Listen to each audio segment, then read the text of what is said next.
কলেজে পড়তে গিয়ে মেয়েরা কি করতেছে এখন দেখেন, কলেজে পড়তে গিয়ে মেয়েরা কি করতেছে দেখেন। আর আপনি আপনার মেয়েকে কলেজে ওখানে পড়তে পাঠাচ্ছেন, ওখানে হোস্টেলে রাখছেন, যেখানে একটা মেয়েকে নবী সাল্লাল্লাহু আলাইহি ওয়াসাল্লাম মাহরাম ছাড়া সফর করতে নিষেধ করছেন, সেখানে আপনি আপনার মেয়েকে কোন শিক্ষায় শিক্ষিত করার জন্য রাতের পর রাত সেখানে কাটাচ্ছেন? আর তারা নিজেরাই বলছে যে মেয়েদেরকে ফোর্সফুলি যৌন কাজে বাধ্য করা হচ্ছে। মানে ইজ্জত চলে যায়, যাক ভাই আমার সার্টিফিকেট চাই, বিষয়টার নাকি ইজ্জত যাক, কতজন আমার সাথে কি করে করুক, বাট আমার একটা সার্টিফিকেট চাই, একটা অনার্সের একটা মাস্টার্সের সার্টিফিকেট চাই। এটা দিয়ে আমি বিসিএস ক্যাডার হব, এটা দিয়ে আমি প্রাইমারি স্কুলের টিচার হব, এটা দিয়ে আমি জাতি গঠন করবো নাকি। পরে এরাই তো আপনার ঘরে বউ হিসেবে আসবে, মানে আপনার কি অবস্থা হবে চিন্তা করেন এখন। তা আমরা আসলে ভাই কোথায় আসি এখন? আল্লাহ পাক আমাদেরকে বোধোদয় দান করুক, দোয়া করি। তবে একটা হাদিস না বললে আমি এখান থেকে সরতে পারতেছি না।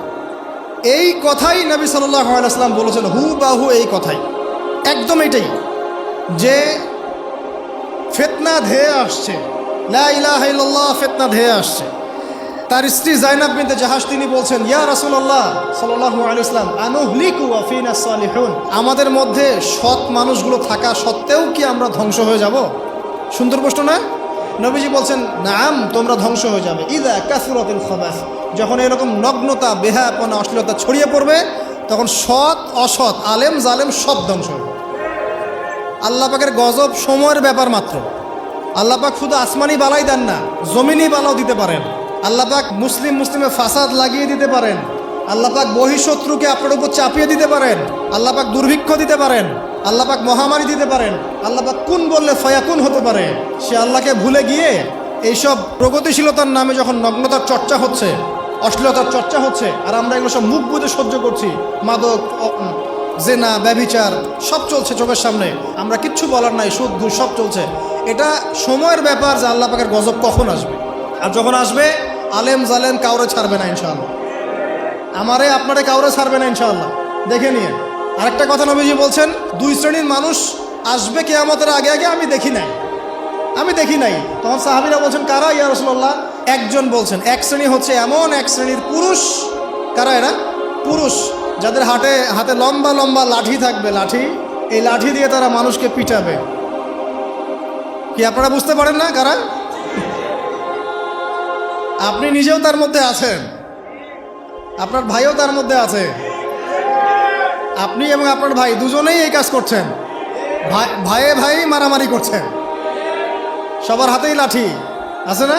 আছে। অথচ উভয় মুসলিম, আর একজন মুসলিম যখন আরেকজন মুসলিমের এগেনস্টে যুদ্ধ করতে যায় বা এরকম মারামারি করতে যায় না, যে মরবে আর যে মারবে উভয়ই অপরাধী, উভয় অপরাধী।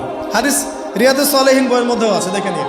তারপরে দ্বিতীয় শ্রেণী হচ্ছে, নবীজি বলছেন নিসাউন, এক শ্রেণীর মহিলা আসবে, আমি দেখি নাই, মানে ওই যুগে ছিল না। আইয়ামে জাহেলিয়াতের বর্বর যুগেও এরকম মেয়ে ছিল না। তার মানে বুঝতে পারছেন, আইয়ামে জাহেলিয়াতের যে যুগটাকে এখন বর্বর বলে না, বর্বর, সেকেলে, মধ্যযুগীয় এইসব কথা বলে না, ওই যুগেও এই মানুষগুলো ছিল না। তার মানে নবীজি বলছেন, আমি দেখিনি, লাম আরাহুমা, আমি ওদেরকে দেখি নাই।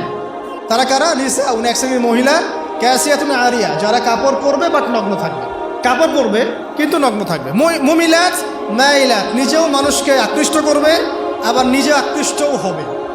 তারা জান্নাতে যাবেও না, জান্নাতের গন্ধও পাবে না। নেন এবার এখন দেখেন, একটু ভেবে দেখেন যে আমার ঘরে কি সেরকম মেয়ে আছে কি না, আমার ঘরে সেরকম বোন আছে কি না, আমার ঘরে তেমন ওয়াইফ আছে কি না। এখন যদি আপনি আল্লাহ এবং তার রাসূলকে সর্বোচ্চ অগ্রাধিকার দেন, আল্লাহর ওয়াস্তে ওদেরকে ঠান্ডা মাথায় বোঝানোর চেষ্টা করেন, বোঝান যে তাদের ফাংশনটা কি, দুনিয়াতে ওদের ফাংশন কি, দুনিয়াতে মেয়েদের ফাংশনটা কি, একটা পরিবারে একটা মেয়ের ফাংশন কি, স্বামী স্ত্রীর সম্পর্কের মধ্যে মেয়ের ভূমিকা কি, স্ত্রীর ভূমিকা কি, এগুলোকে বুঝান।